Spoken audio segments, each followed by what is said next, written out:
బాహుబలి సినిమాతో darling Prabhas pan India star అయిపోయాడు.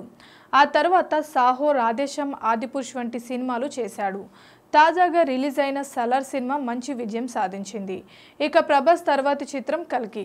ఈ సినిమా కోసం ఆయన అభిమానులు ఎంతగానో ఎదురుచూస్తున్నారు. ఈ సినిమాకు నాగ్ అశ్విన్ దర్శకత్వం వహిస్తున్నారు.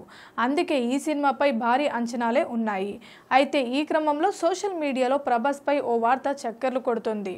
ప్రభాస్ సర్జరీ కోసం విదేశాలకు వెళ్తున్నట్టు, కల్కి సినిమా షూటింగ్కు బ్రేక్ పడుతున్నట్లు ఓ వార్త తెగ వైరల్ అవుతుంది. ప్రభాస్కు మళ్ళీ సర్జరీ అవసరం ఉందంటూ డాక్టర్లు సూచించినట్లు టాక్. ఈ సర్జరీ కోసమే ప్రభాస్ విదేశాలకు వెళ్తున్నట్లు టాలీవుడ్ వర్గాల్లో టాక్ మొదలైంది. అయితే ప్రభాస్ విదేశీ ప్రయాణంపై అధికారికంగా ఎలాంటి సమాచారం ఇవ్వలేదు. ఇది కేవలం సోషల్ మీడియాలో వస్తున్న ప్రచారమే అని తెలుస్తుంది. ఈ వార్తే నిజమైతే కల్కి సినిమా ఆలస్యమయ్యేలా ఉంది. కల్కి సినిమాను మే 9న విడుదల చేస్తామని ఇప్పటికే చిత్ర యూనిట్ ప్రకటించిన విషయం తెలిసిందే. ఇక ప్రభాస్ విదేశీ ప్రయాణంతో కల్కి వాయిదా వేయక తప్పేలా లేదు.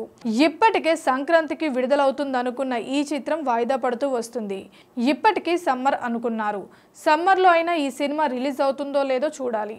Please subscribe Pragna Media. Please like, share, subscribe to Pragna Media. Pragna Media, please do like, share and subscribe. Please subscribe to Pragna Media. Please like, share and comment if you like the video. Pragna Media.